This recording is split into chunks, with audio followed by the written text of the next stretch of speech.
So cool, thank you for coming to listen to this. Just to give you a little bit of background as to what the intention of this talk is and how we arrived here.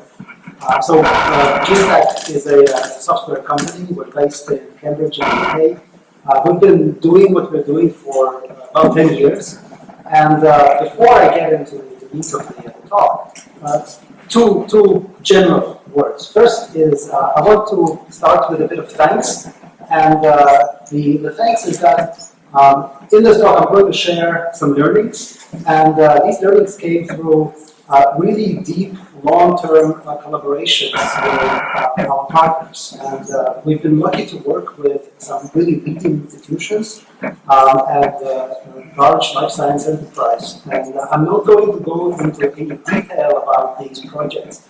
But many of the people are here at this conference in this audience, so I want to thank my colleagues from Roche, who are sitting in the back somewhere. I want to thank my colleagues from AstraZeneca with whom we've been working. I want to thank my colleagues from academia, the Sanger Center. I want to thank my colleagues from other parts of life sciences industry, and so on. So a lot of what I'm going to talk about in this presentation is what we have learned and how we have processed and synthesized. And believe me, this has not been, a straight, smooth road where, we 10 years ago, we knew how it's going to turn out. So a lot of it is about discovery. A lot of it is about joint discovery with our partners, about false starts, and where we have to restart and rethink and redo things. So which brings me to the second part of the point of this talk. It's a bit of a position talk. So rather than, here is, how you should do a technology, or here is how, you should set up your semantic standards. I think we've heard a lot about that at the conference. So this is really more about setting out what we have learned, and maybe in places take us a bit of a contrarian stance. But I'm curious to hear your thoughts back, your opinions, how we want to ask private questions, and so on and so forth. Right. Anyway, so these are questions that we hear people asking. Some of these we have collected from our customers. Some of these we have collected from our prospective customers. These are real questions. Some of these are from our own research efforts. And the reality is that it remains, surprising. 10 years ago, when I was in the process of founding GStack, I was at the European Bioinformatics Institute, one of the top places in the world for doing bioinformatics. We couldn't answer those questions. We were running pan-European research consortia with multiple labs producing data. We were using Google spreadsheets for keeping track of how many samples we have and which stage of processing each sample is at. And it was shocking that even today, these questions are incredibly difficult. We have big pharma organizations with whom we are working, and they go, well, we have a collaboration with this big medical center. We have a drug candidate that we're trialing. We have no idea how many samples we have processed. We don't know what the data is. So it's shocking and it's difficult, and it is a difficult and challenging problem. And yet, right, looking in the future, there is huge potential in being able to bring data together from multiple studies, right? We all know that there is valuable data. We all know that Francis Collins, saying that we need to go and look across cohorts, right? We keep hearing about, synthetic control arms for clinical trials. We keep thinking about, different ways to run clinical trials and umbrella and plasma trials. So clearly, there is value in bringing data together. And yet, it seems that these questions are really difficult to answer. Why? Why are they so difficult? Well, so it seems that there isn't really a one-shot solution. But I want to say that there is we've gone through a period of somewhat naive attempts to identify the right technology to build something like weights, lake houses, data marks. Are we going to solve this with a catalog? And what I would put to you is that to answer different kind of questions, you need to have different kinds of connectivity at different levels. Okay? So and there was a nice talk yesterday from CSL who said that, look, you have one level 4 study metadata, you have another level for the actual data you generate, you have another level for instrument data that you have produced in the labs. As we look across industry, these multi-level hierarchical organizations of data are useful.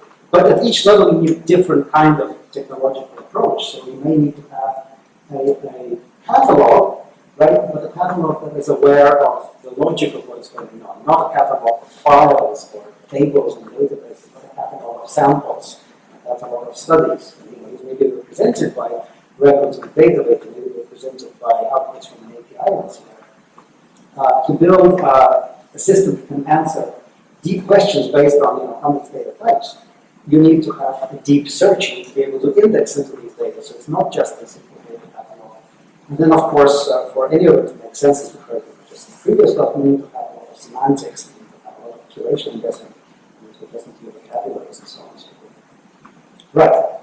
So what we have discovered is that a generic data catalog, that cuts across multiple industries, that operates at the level of in a way, physical data assets, they're not really designed for these types of precision science questions.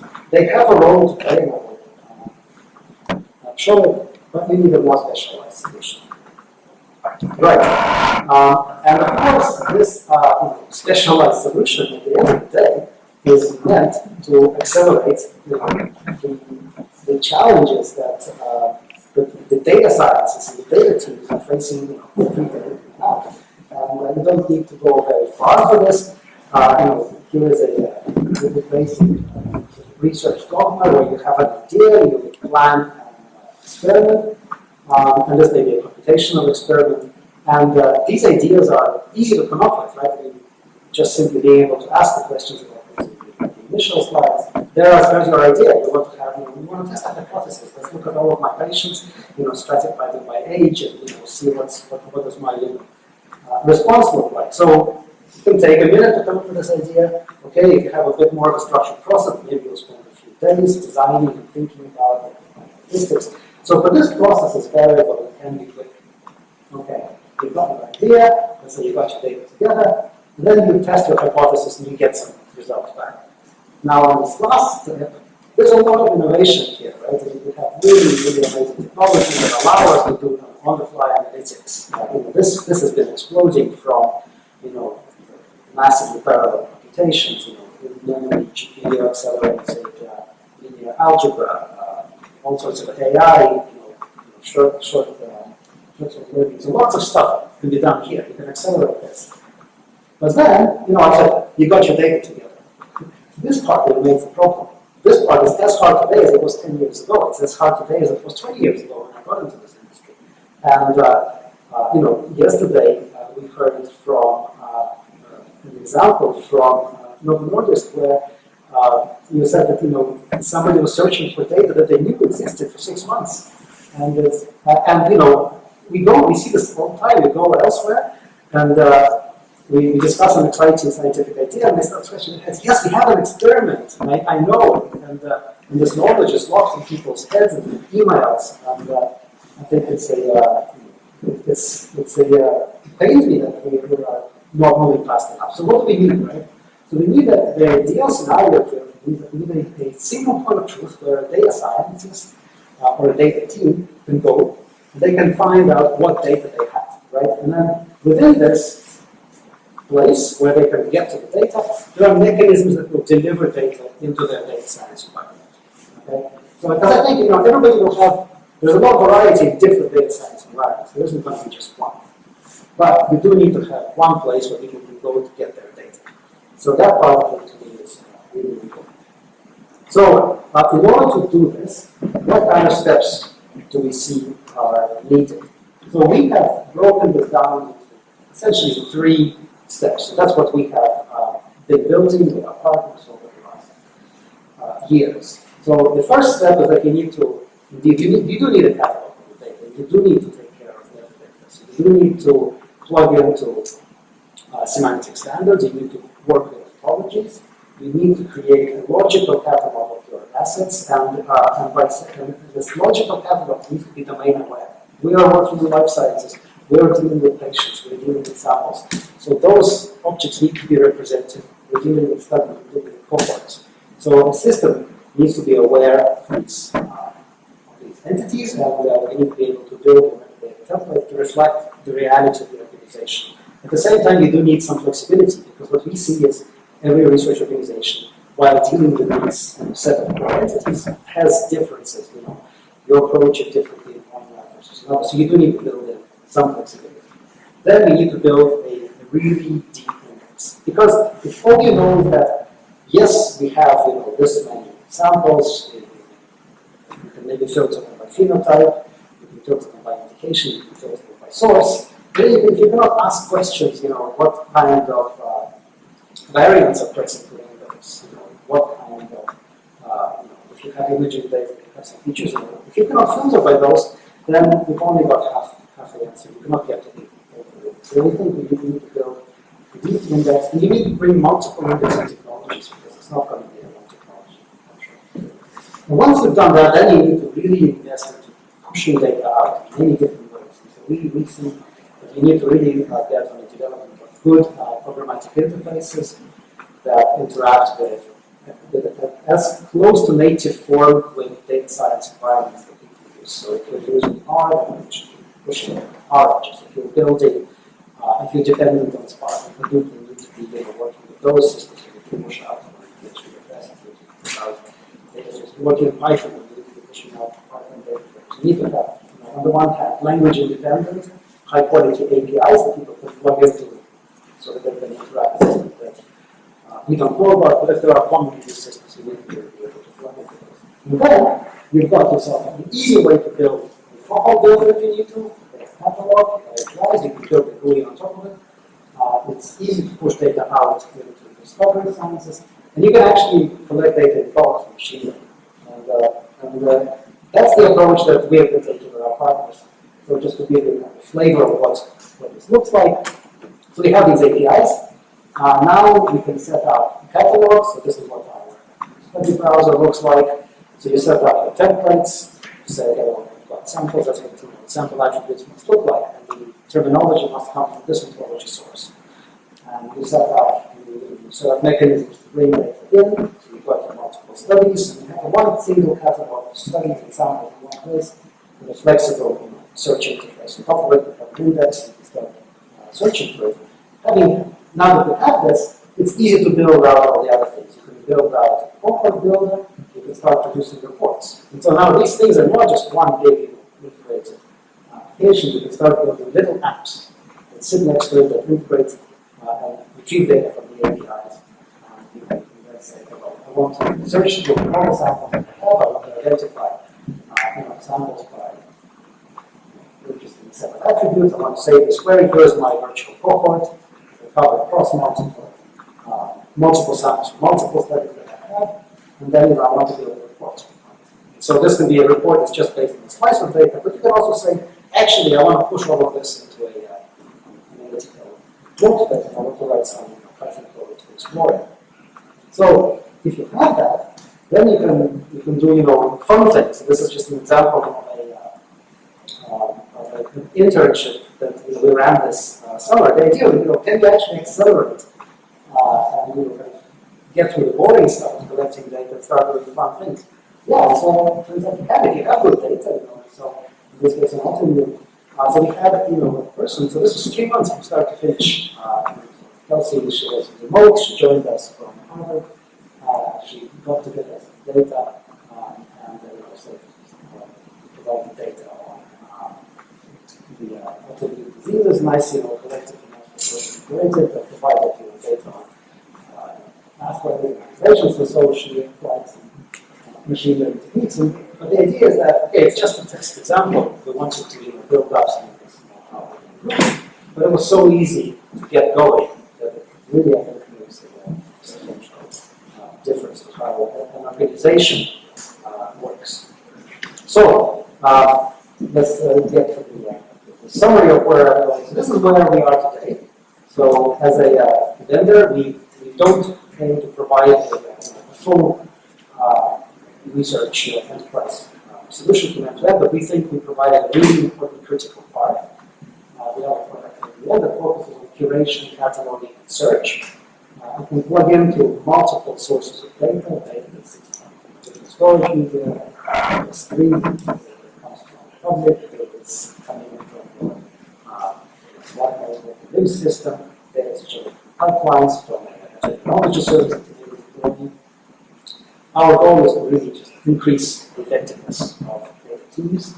So if there is data that's already there that can be used to make it easier, so that these weeks, months that are often spent just collecting and writing data can be shortened away, and then deliver data to various places. And this is what I would think we see in organizations where general enterprise master catalogs are their own. So we feed into those, we feed into Informatica and Libras of the world, because there you can track large-scale governance of data sets, there you can impose more high-level governance, data stewardship policies. So there is a role there, and plays a role for cross-organizational discovery of data assets. It's important to feed into those organizations and lightweight reporting or heavier downstream analytics. So, what else would I like to say? So, if we look kind of beyond this, what do we want to build up? What's kind of the vision? So, the vision is to really create a system that can serve as a source of truth for integrated data that can expand into multiple data domains. It's not just restricted to one or two data types. So it's a system that can bring in different data types. We also have one of the big learnings from working with different organizations is that it's not only about software and technology, a lot of it is about human expertise, and a lot of it is about management, about providing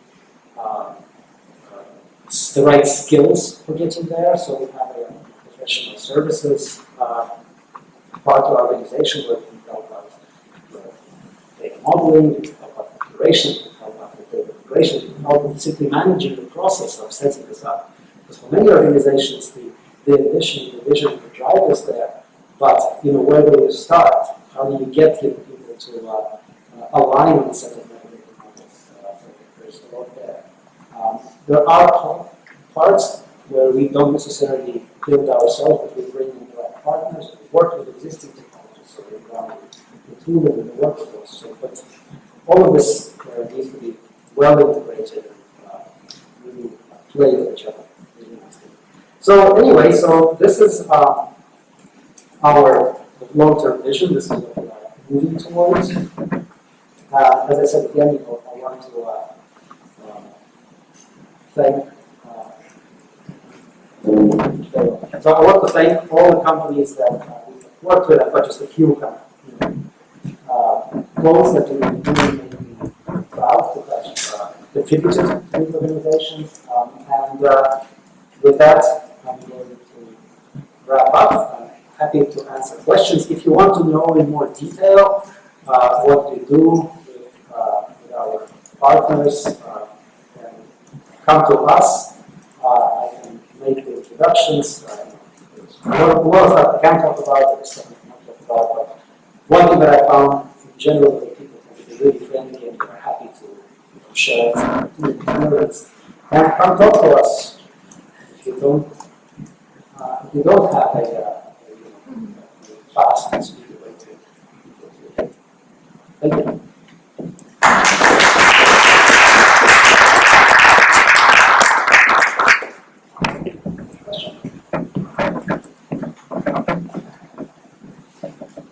Thanks for the great talk, really great work. I'm interested, you showed it on one of the slides, how much restriction do you also put towards putting in the right metadata when data gets into the system? Because you have this one checkbox, metadata validation check. So we are always asking the question, if we have great tools, we build great tools, but how much pressure do we put on people when they ingest it to put the right metadata that we have there from the start, but without putting too much limitation so that they're not going around it? I'm wondering, how do you... That's a really great point. And we've certainly had a lot of bumps on this work. The very first version of the system that we built, we made it ultra restrictive.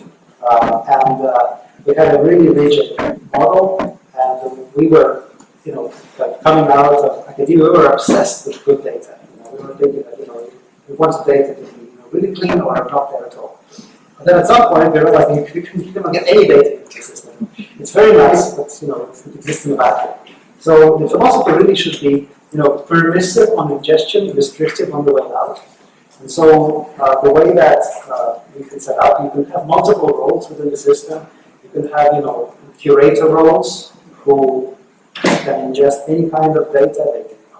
They can set up templates, but they can also ingest data that doesn't adhere to the template.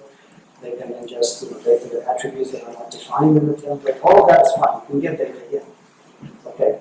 And then you can have this two other things you can do. So then you can set up rules and mechanisms to improve the quality of your data. So whether it be mapping attributes to control category ontologies or cyclics and typos. There's different kinds of curation you can do. You can then specify how and when data is released and published to the general organization. And the last part is we have data version. So you can have data that's released, but then you've also got your history of your changes. So if you do release something with a mistake, you can go back and track where the changes were. So those things. But the short answer is permissive on the way in, restrictive.